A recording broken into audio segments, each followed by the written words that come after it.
The TeachPitch podcast. We are very excited to be launching a series of interviews for TeachPitch, a global community of 50,000 subscribers from over 205 countries to date. And for these interviews, we have selected a number of subscribers who have achieved great things. And by great, I mean amazing. Think of former presidents, entrepreneurs, people who've built hospitals, huge non-profit organizations, successful journalists, doctors, etc. And what all our guests have in common is that despite their great success, they've encountered many enormous challenges. So what were these challenges and how did they overcome them? That's what we're going to be talking about here. My name is Aldo de Pap and I'm massively looking forward and very grateful you can join us on this journey. So sit back, relax and download the podcast here.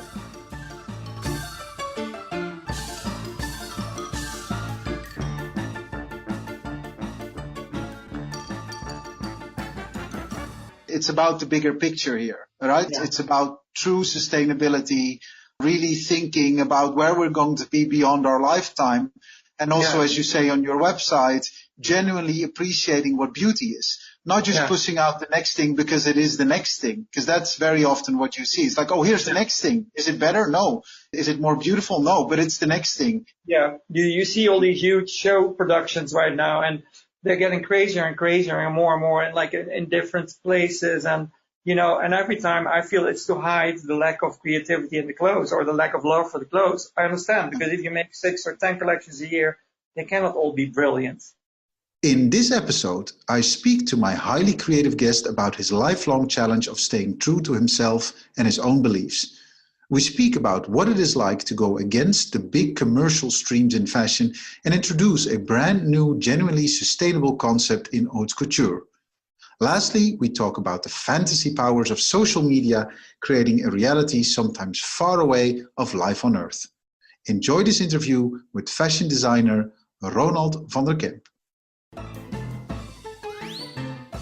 We're so happy to be partnering with Hee Ha Ho, an interactive video platform that enables teachers and students to easily create amazing clickable videos for learning. Check out heehaho.com, that's HIHAHO.com, for more information and your free starter account. A big thank you to our friends at Zeus Maths Challenger, the only puzzle that effectively boosts your numeracy, critical thinking, and brain power. Go to CZeusPuzzles.com, that is spelled CZEUS puzzles.com, to get your brain buzzing. We are so excited to be working with the team Learning Ladders, the only platform that provides assessment that goes way beyond tracking to effectively support teaching and learning for EYFS, primary and secondary settings. Go to learningladders.info to find out more. I hope you are ready for a wild ride into the ever-moving world of high fashion, gorgeous supermodels, extremely talented fashion designers, and flashy movie stars dressed up in the most exquisite creations, because my next guest is in the very midst of all of this. His own demi-couture fashion house is responsible for the most wonderful garments worn by royalty like Her Royal Highness Sheikha Moza bint Nasser, supermodels such as Kate Moss, Adriana Lima, and Carly Kloss, singers like Justin Bieber, Lady Gaga, Celine Dion, and Katy Perry, and actresses such as Priyanka Chopra Jonas, Emmy Watson, Lily Collins, and Dakota Johnson. And the list goes on and on.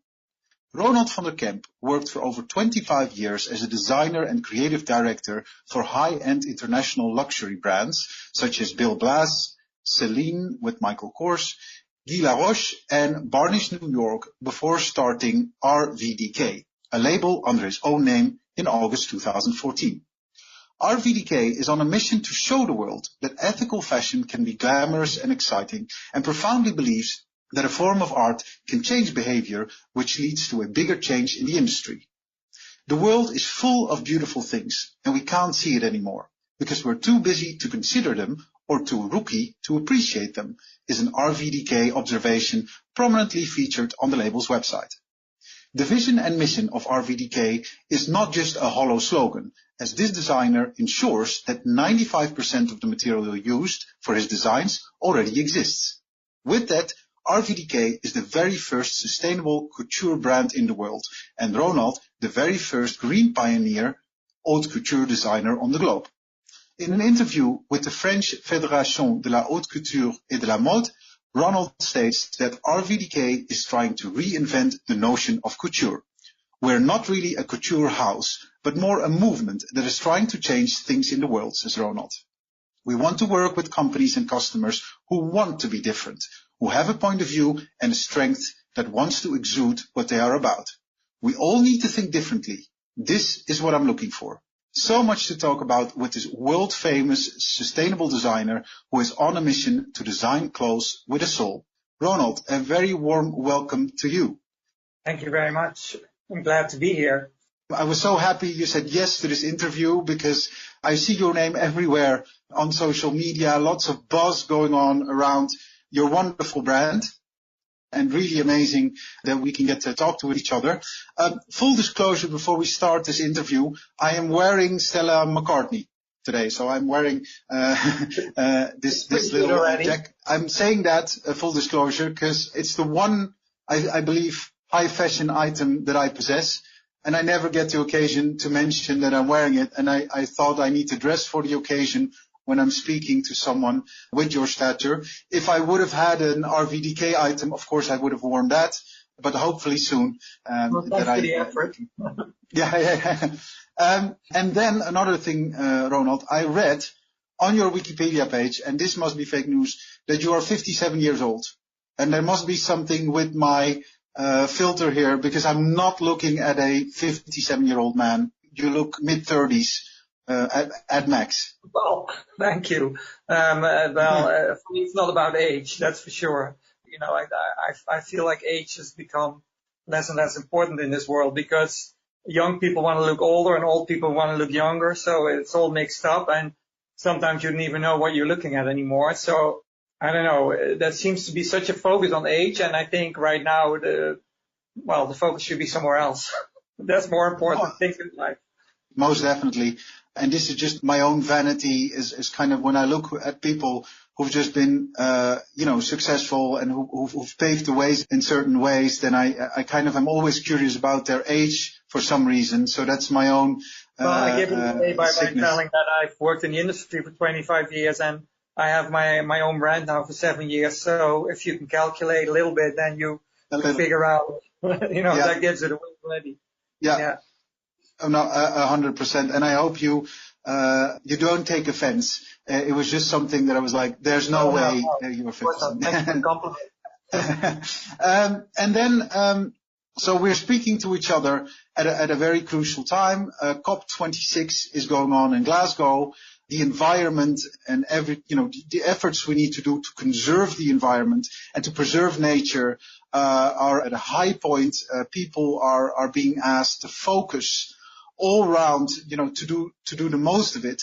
And you've basically already been saying that for 7 years, if not longer.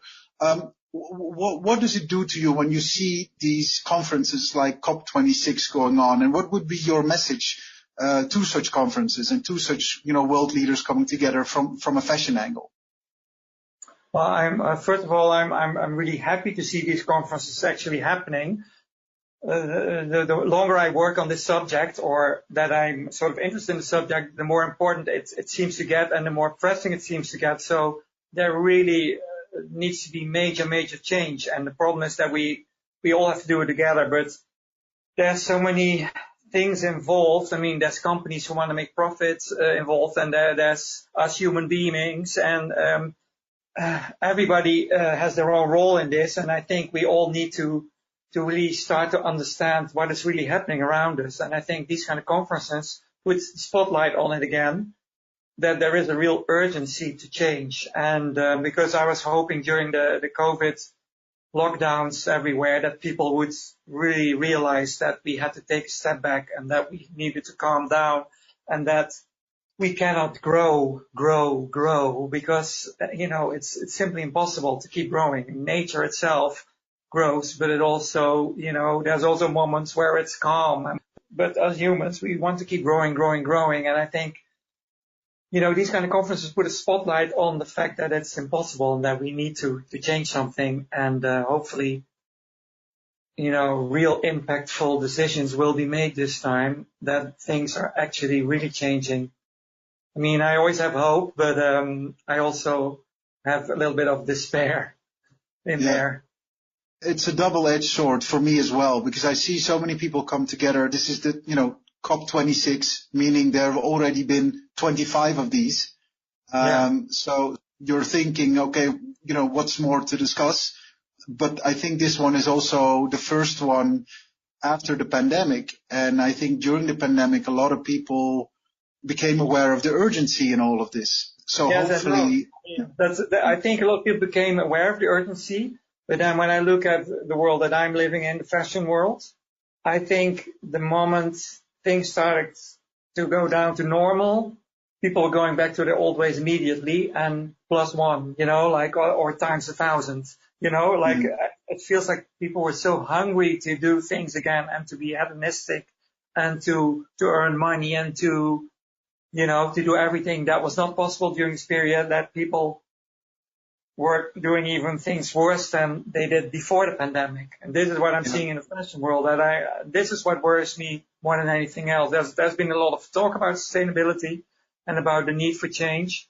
But then the reality now, if I saw the last couple of fashion weeks and the events and people still flying all over the world to look at a 10-minute fashion show, it's kind of ridiculous with everything that's going on in this world to do this. I understand the need for pleasure and beautiful things. I mean, I'm all for it, but it could be done in a little bit more of a responsible way. And this is what I'm really worried about, because you would think that things would have changed after the pandemic, but the contrary is the truth. So I really hope that people like decision makers that are now all together talking about climate will take real decisions, and also will force companies to be different and to think about what growth means. And, that instead of all the greed, we are a little more thinking about empathy,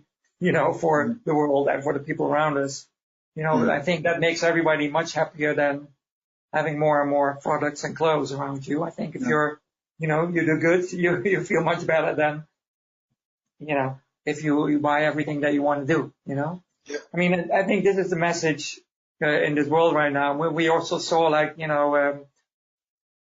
the questions about the billionaires now in this world, that they have so much money and that just with a little bit of their fortune, they could make such major changes in this world. If you have that power, I think you should use it for something good. Yeah. I think you're very right. And I think this is also what I deem to be very beautiful about the message you are spreading, because in my research, I saw you in one of the interviews saying it's like, you're not in there to make 100,000 dresses. You're in there to kind of make something of value, something of true beauty, to genuinely add value. So you're not necessarily advocating for more volume, but for more quality. No, not at all. On the contrary, I think what we sort of lost in during this whole time of social media and the internet coming, I mean, everything needed to go fast. And I'm still educated in a way that you would save up for clothes, that things were made with love, that designers would work on a collection for a couple of months at least, and the garments were made by hand, not by high-tech factories. So it was all very human, and it was made for humans. Like,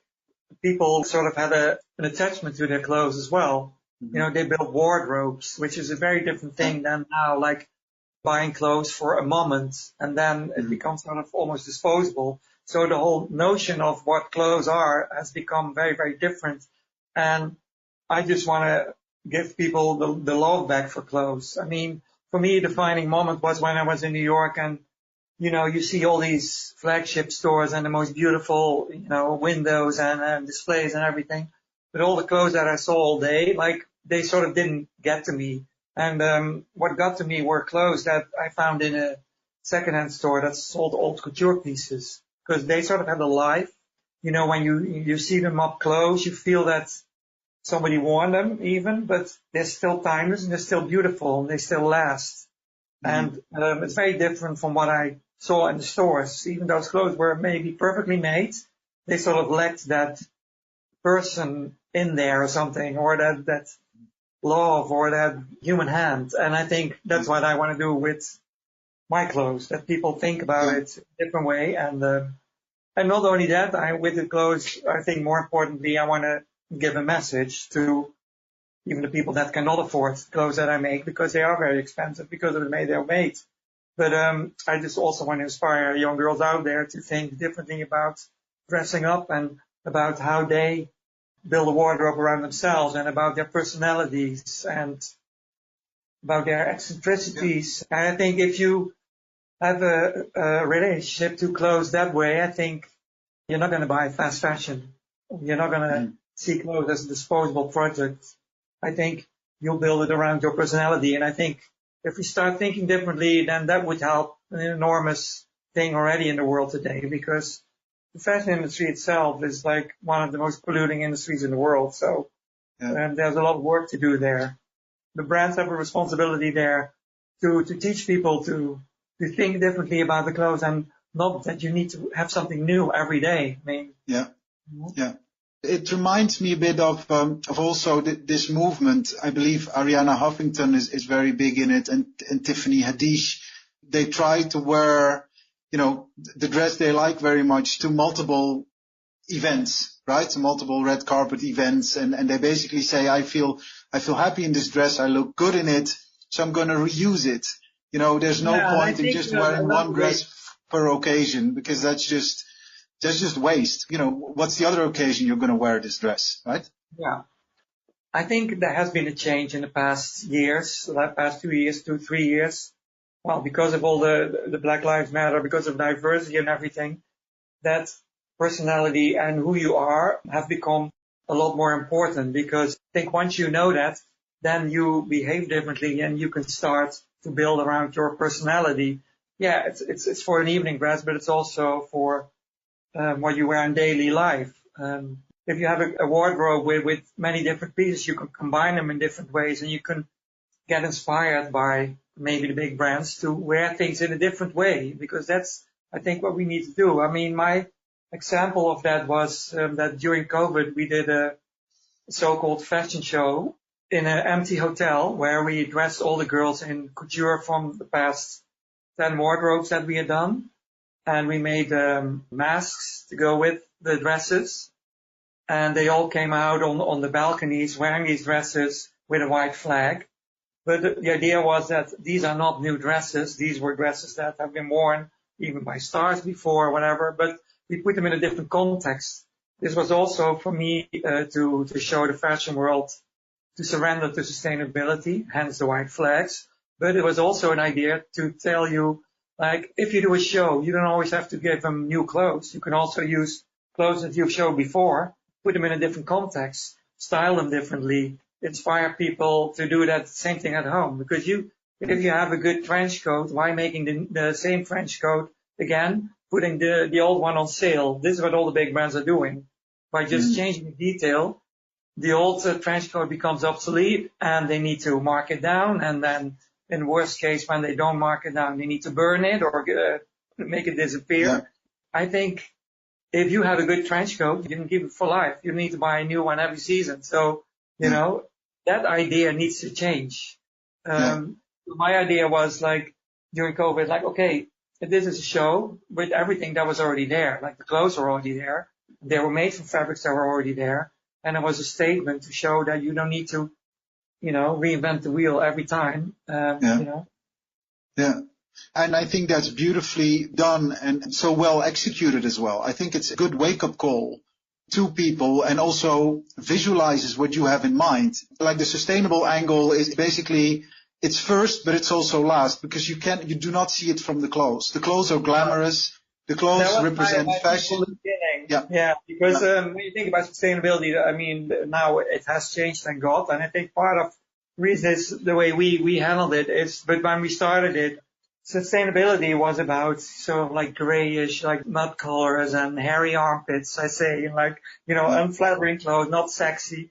But my passion is high fashion, glamour, sexy. I mean, I want to make women look beautiful and exciting, and this is what I do. But I thought I want people to think differently about sustainability. I want them to think of it in a positive way and think about it as a very playful thing. It could be very exciting and cool. And even the stars that wore my clothes that had no idea or couldn't care less that they were in such way, they still became ambassadors for what we stand for without them even saying it or speaking about it or, and this is the beauty of it. I think if we done it in a different way, if you keep talking about sustainability, then, people are sort of so sick of hearing what they need to do or what they can't do or can do. You need to take a vaccine. You need to do this. You need to stay at home. You need to, people don't want to hear it anymore. People just want to, have fun. So I want to reach those kind of people and show them glamour and show them beautiful things. And then maybe they think twice about, oh, okay, so this is done in this way. So, maybe I can change something myself as well. Or, this is the thing. I think you reach many more people than preaching to your own community. I mean, I think you need to reach the people that are not interested in the subject.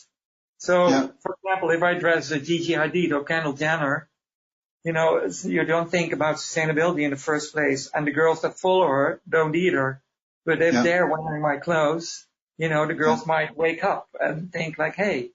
So I think you gain much more by doing it that way than by talking about it like we do now to a big audience. I just seduce them with glamour and with sexy clothes that they might want to wear themselves. So I think it goes both ways. I 100% agree with you that if you demonstrate and seduce them with glamour, as you say, then it opens doors and opens people's eyes because it's a trigger for them to ask more questions on how this came together. But I think we're also in an age or in an era whereby people want to understand more and they want to talk more about it, right? It almost comes with the deal. I think as a fashion designer, let's say 5 years from now, if you're not sustainable, I think people will frown upon it in whichever way it is. And I think what is most important for you and for RVDK is that you put your money where your mouth is. I want that to be very clear that it's not just talk, right? It's for you, it's 95% of the material that you use already exists. Right now you see a lot of companies talking about, their sustainability practices. I've never really talked about it. This is the way I work and it's in my DNA and this is what I believe in. I mean, when I graduated in 1990, I talked about my thesis. My final thesis was about nature, the environment, and fashion. Right now, there's so much talk about sustainability that you almost can't hear it anymore. I mean, the word itself has become almost damaged now. So it's also because it's been misused so often, and people feel they have to mention it in their ads and in their communication and in their shows and just by planting a few trees after a fashion show, you're not all of a sudden like doing something for sustainability. There's a lot of things that are being said that are not being done. We have 5 minutes to fix something, and if not, then goodbye. And I think people just don't realize it. And actionize it. It's not about words or feelings, it's about actions. And I think if you have the concrete example of, putting sustainability or whatever you want to call it, preservation, nature conservation, environmentally friendly, whatever words you choose. But if you put that into practice and if it basically shows on the bottom line, then I think you're doing something good. Not just use it as a buzzword, because I agree with you, it should not be misused.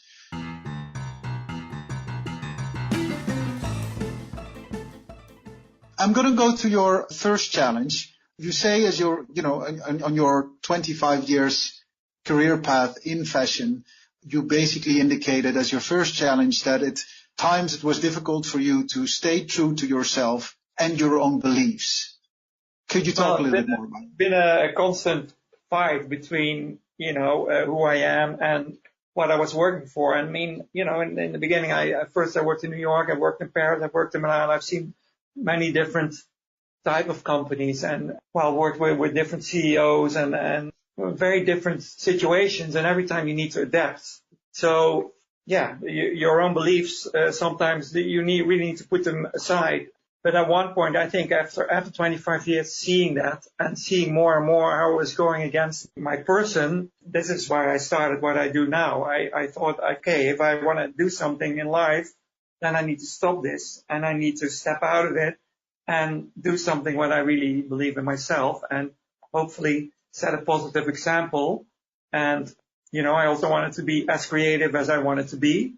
And I wanted to do it in a good way. And I think because because I did it for so long, the need to do something for myself and to change something and to do something in an ethical way was so urgent that I really had to do it. Do you remember the trigger that basically said, okay, I'm done, I'm now going to do my own thing? Well, I was working for a big luxury company, and I think in the showroom, I think there was like 700 garments, and I was doing this like extra fine, like special line on top of it. And I was doing it, and I thought, for what? Who's going to wear all this? And I thought, what is this sea of clothes? Like, I mean, I'd actually experienced it, but then at some moment you see it all at once, it becomes clear. And I thought, like, I don't want to do this anymore. I'm not doing anything that matters anymore. It's just like, you need to do what you need to do to get to the numbers that need to be reached in this company. And the idea of growth already then, I just couldn't understand. And I thought, why do we always have to grow? Can we just make beautiful things and stay the way we are? Everybody has a job, and like, why not? I mean, I know it's not a very business way of looking at things, but this is how I felt. So and I can very much empathize with it. You basically felt like a little mechanic in a big corporate exercise that was just repeat. Yeah. Which difference did it make? And more importantly, which difference did you make? So I think that, it's very good to point that out. And then in terms of your creativity, did you have a kind of a free hand in the creative remit with these other brands? If you're working for certain brands, so you fit to the image, there is creative freedom within the boundaries of a brand, but that's normal, And for me, it was really important that I would challenge myself again. So this is why I didn't want to work with the idea of collection themes. I started working with the idea of a wardrobe because the wardrobe is, everlasting. It develops, but it's something that is always there and, you build on it. So that was my idea. And it's also composed of many different elements. It's not only, I do couture dresses or I do jeans or I do, French coats, or I do sportswear, or I do lingerie. I mean, I've done it all. So I wanted to do a little bit of everything, and every single piece stands on its own, which is, for me, really great, especially when you have to do a presentation during Couture in Paris, and you have to put together a show. But I don't really know until a week before the show what's going to happen, because all these pieces come together, and then I put them together as a show, and then we show it. But it's very sort of risky, because if you have a theme, you know what you're building at, and you already know what you're going to be showing. Because you have, say, you have the theme, Moroccan, whatever, already, there's going to be jalabas, there's going to be headscarves, there's going to be, like this whole thing. And for me to take away the idea of a theme, that sort of puts you in a position where it's a little more tricky and risky. But I loved it because you're always on the tip of your toes. Like, you always have to pay attention. You can never lose concentration because, you don't know where it's going. It gives you sort of a good kind of tension, which I love. It's very rewarding to work this way. Yeah. Is that what you mean when you say developing or designing clothes with a soul? That you could really put everything in there. I think it's a beautiful expression, developing clothes with a soul. I'm trying to kind of capture the meaning of it. Yeah, it's the way you conceive them. So the way I do it, I work with people that are also very passionate about what they do, and they have great skills. And I work with great young people, I have great interns as well. And we just develop ideas, and then one thing leads to another. And then, you can get really excited because something unexpected comes out, and, then it's made by hand, and you see the struggle to get it right. And sometimes there's also an imperfection, and I think imperfection keeps things alive as well. I think that's a very important thing. And in working with existing materials like I do, sometimes there's clothes with imperfections and you need to work with them. So you either hide them or do something with it. And that's when you get unexpected things and things become beautiful. Yeah. That's very well put. It's in the unexpected parts in the creation process. And I'm sure you will have more of that when you're using existing material than if you were to start with brand new material, because you need to reinvent it, which is. And you also need to work with what you have, because the limitations, I think they force you to be creative. It's not like I say, okay, I want to do something with pink and green and then this and that. No, I just see like, what do I have? And then I start to work with that. So it's a very different way of working. And I think it's very rewarding. I can imagine it is. As your second challenge, Ronald, you say that you've been kind of also challenged by the powers of fashion, the conglomerate, and the individual. And I think we've already spoken about it a little bit, but is there anything more there? So, because this was one of the questions, it's like, which designer has inspired you the most in your career? Is there one name that you say, well, above and beyond, this one is the one that, that you desire to be or that you aspire to be? I think for me, my biggest hero has been Saint Laurent, because he's invented so many things and he really changed the way women thought and women wore clothes and he was very creative and very innovative in his, especially in his earlier years. So, but I think the problem is right now is all the really big fashion conglomerates, they have so much power over the media, over us, without us even sometimes realizing it, over, the stores, the magazines, the press. If you realize that 35% of the stock market in France is owned by the two biggest fashion groups, if you realize that, then you think like, wow, there is an enormous power there. So I'm really hoping that they will start using their power to do things differently. And I think that is what is needed.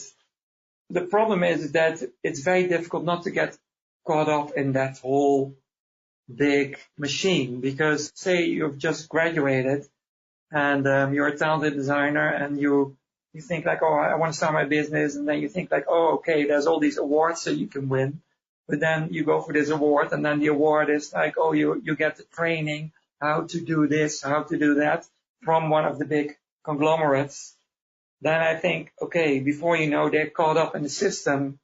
And I think what they need to do is, the next generation, I think they should be so free of and actually stay away from the big fashion system the way it is.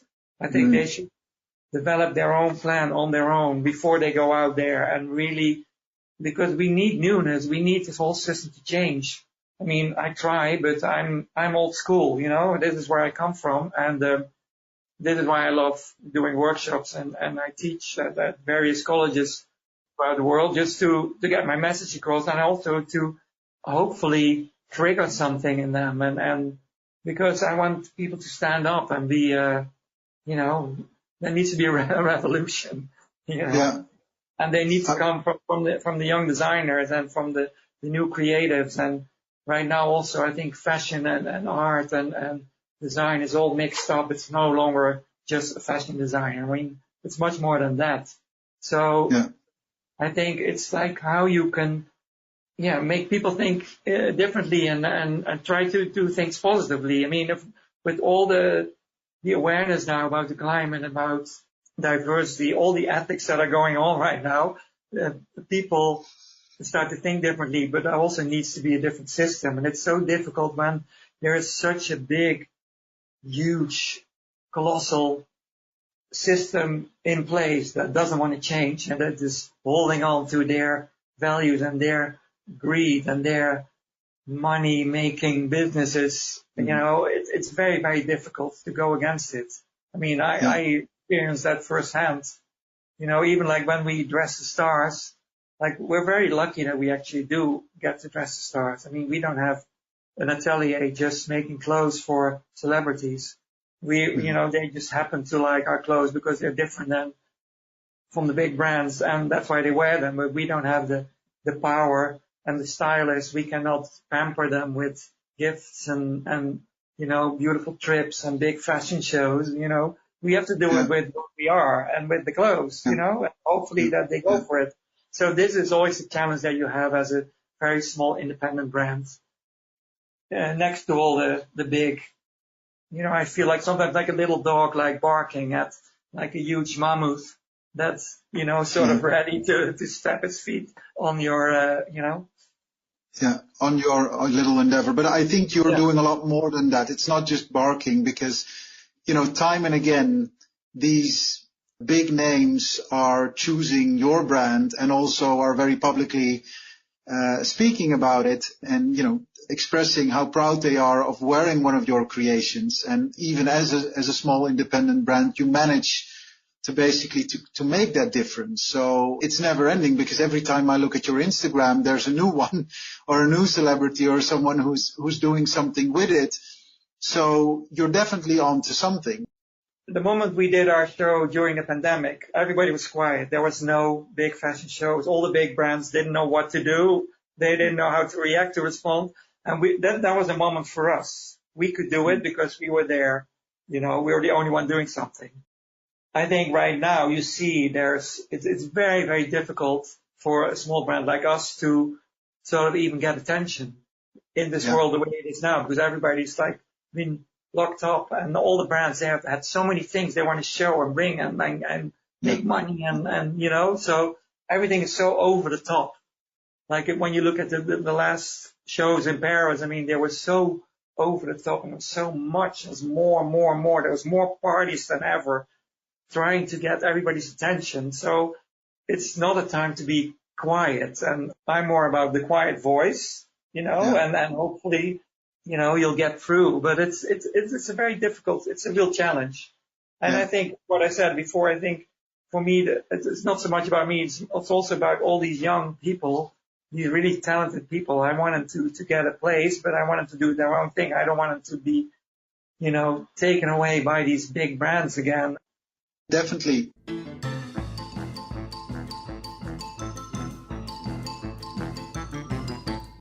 We are very happy and excited to be partnering with Mindstone for the recording of this episode. Mindstone is a platform that lets you build courses curated from the best articles, podcasts, and videos available online, helping your students learn faster and remember more. You can think of Mindstone and learning in the same way you think of Spotify and listening. With Mindstone, you can use the internet as an infinite library of content that you can curate into playlists with tailored recommendations, and it's shareable with your students. Where Spotify enhances the listening experience, Mindstone exists to enhance the learning experience. Check out mindstone.com and find out how you can get started.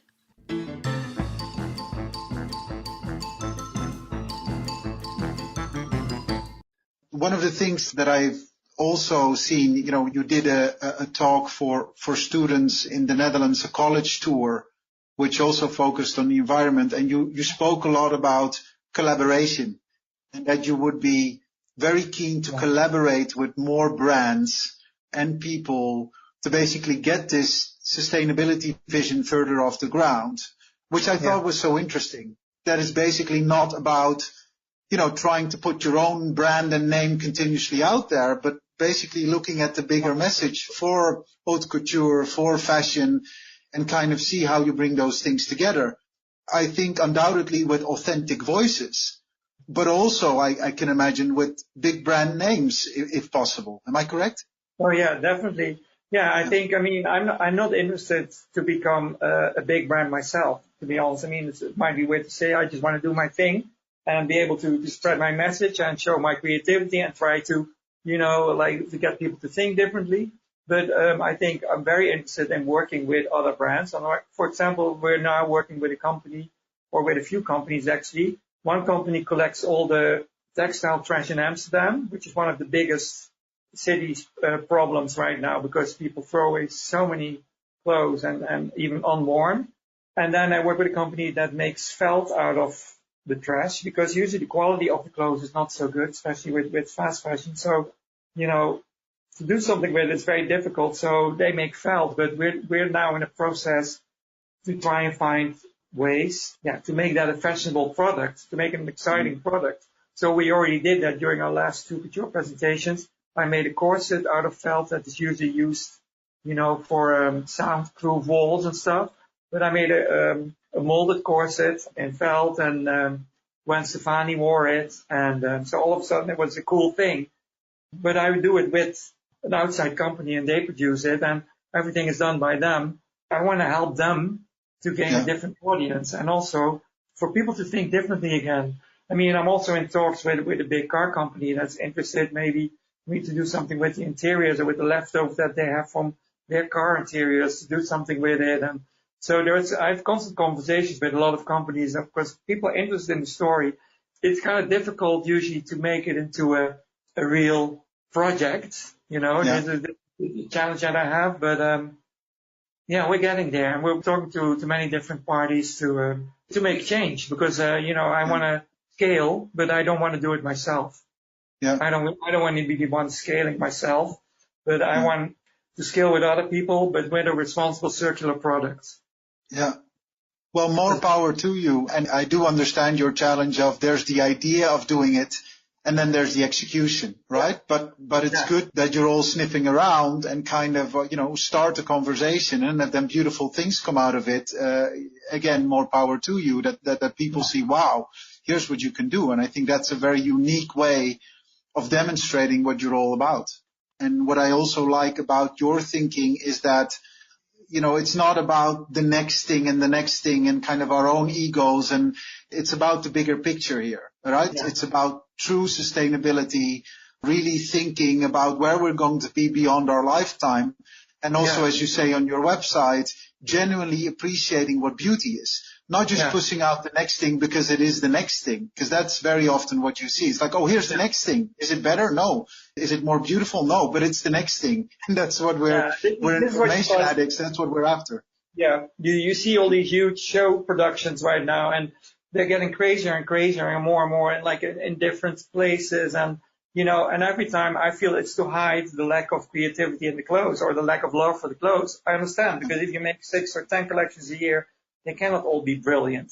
So, I'm going to your last challenge, Ronald, and you've mentioned here a couple of things. You say internet, social media, marketing versus realness, craftsmanships, quality and substance. And I think we've already touched a couple of these topics. Yeah. But I would like to dive in with this challenge, specifically the effect of social media. I mean, you're going great on social media. Your Instagram is beautiful. I see, these people endorsing and whatever. We don't have a visual, but I see Ronald frowning as I say this. I think it's a beautiful Instagram feed. Yeah, but I'm not a good example of how to do Instagram, because I think, no.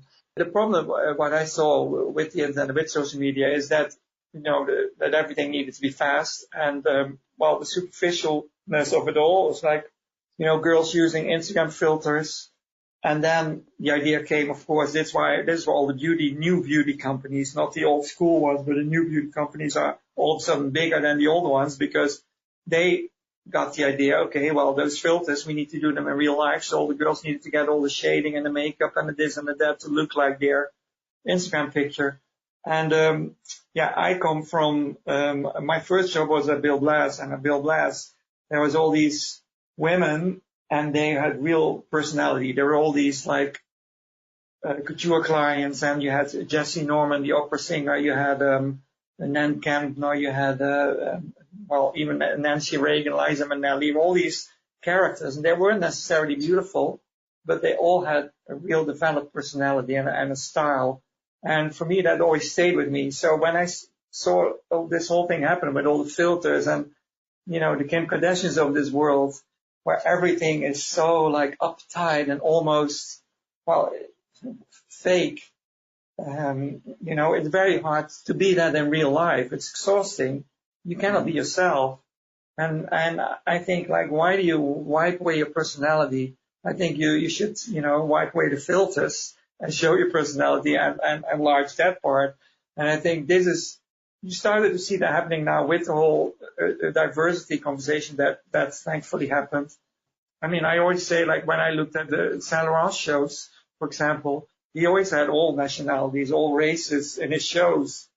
And that was the beauty of it. It was never like, an army of clones, which you saw like 10 years ago with a lot of the big brands that were extremely powerful. And, they had all these 16-year-old girls walk out and they all looked the same, had no personality. And I thought, it made me sad. It's like, and I don't understand how women right now in this world would try to be like someone else. I mean, show yourself the time to do it.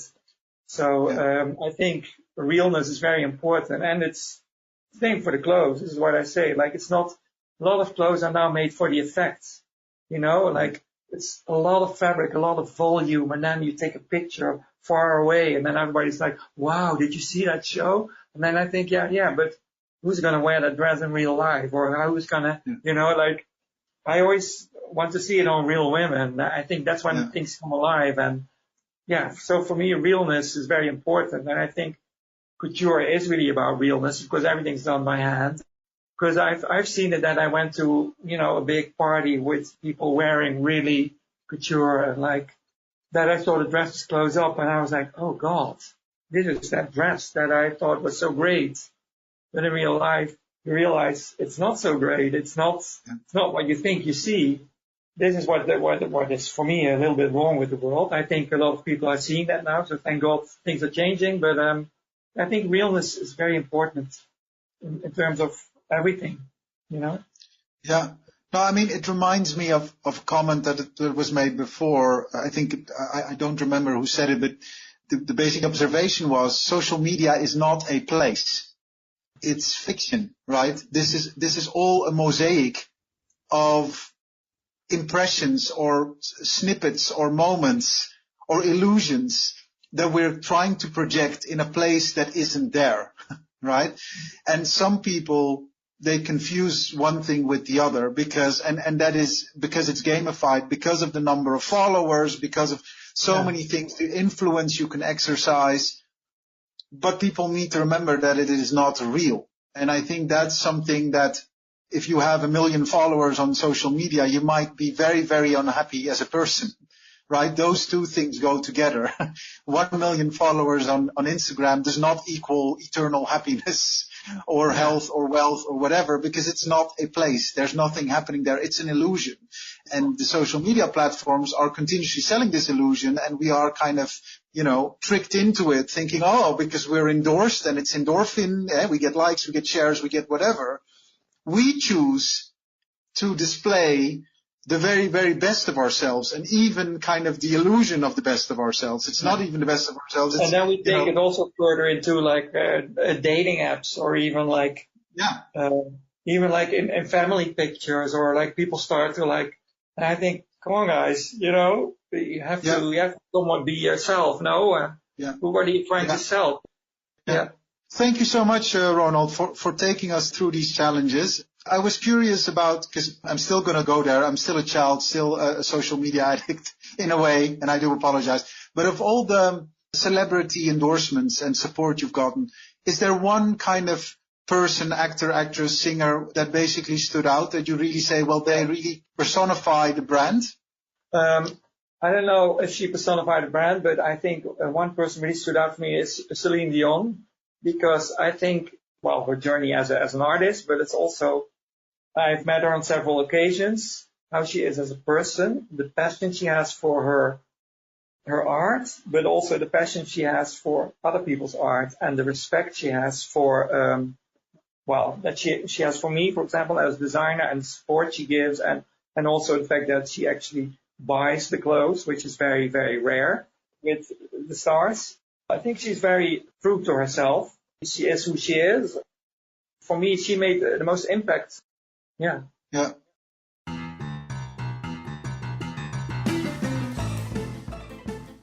And then our two very last questions, Ronald, questions that I ask all my guests. One is about reading. So you've been talking about teaching people, trying to inspire, many other young fashion designers. If they were to ask you which book they should read to that could potentially help them on their journey, is there any book you could help them with? Oh God.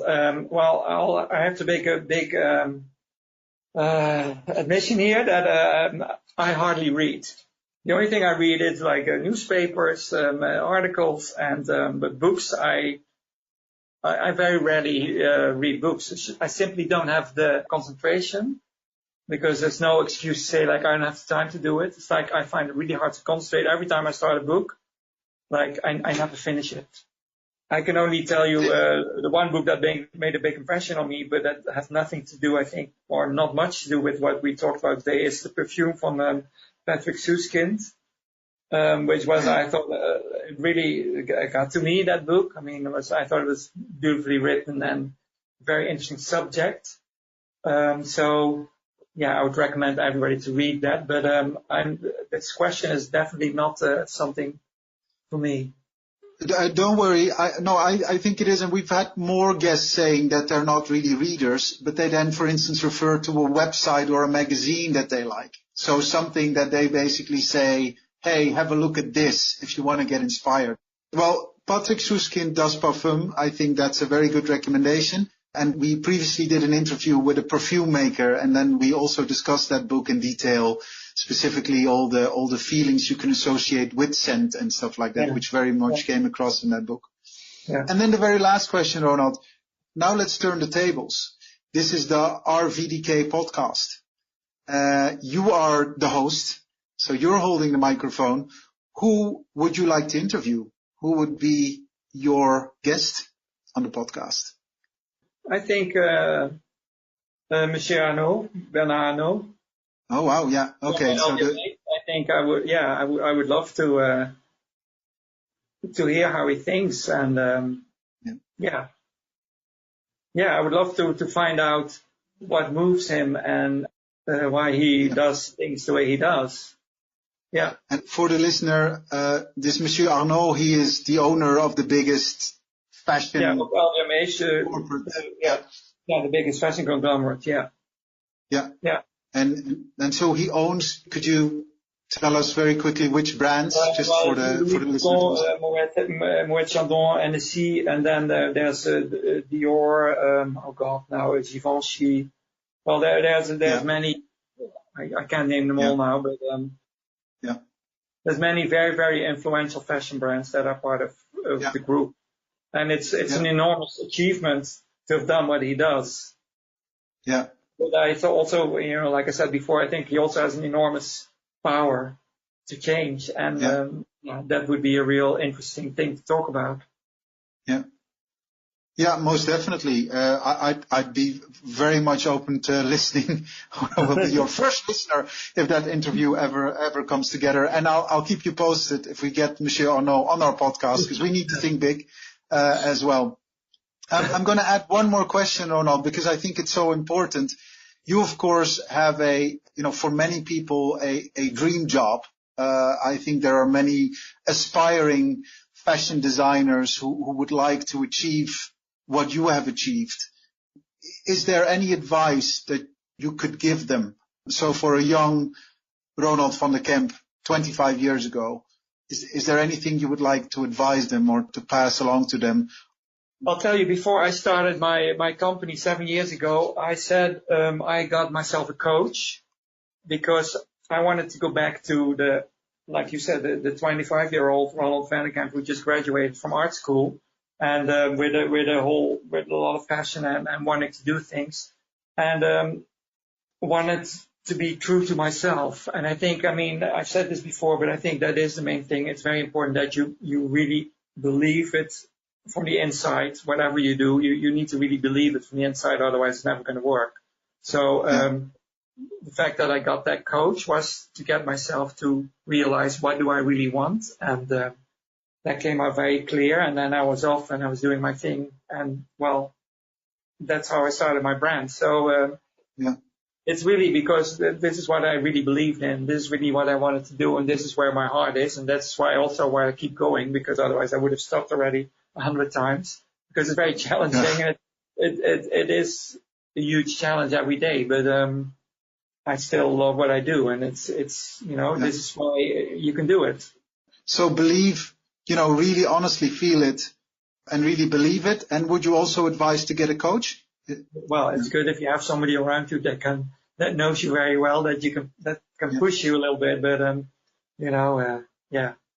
I think it's the most important thing is that you really truly know. And I think this comes in everything. It's about realness, about who you are, what you're about your wardrobe, about how you come across, about it's all about this little world, but it can mean a lot and it can do a lot.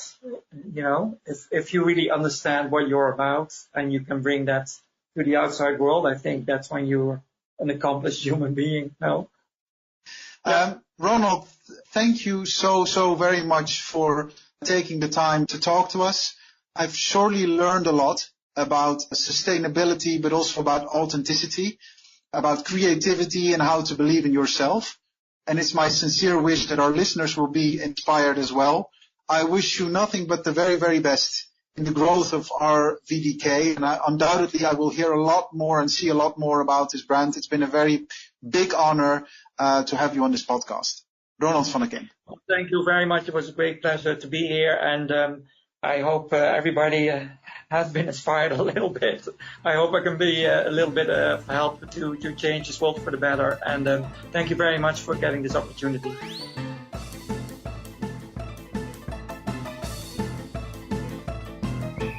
If you liked this episode of the Teach Pitch podcast, then it would mean the absolute world if you could share it with your friends and or give it a short review on your preferred podcast platform. The more you share your ideas about these interviews, the more people will find out about them.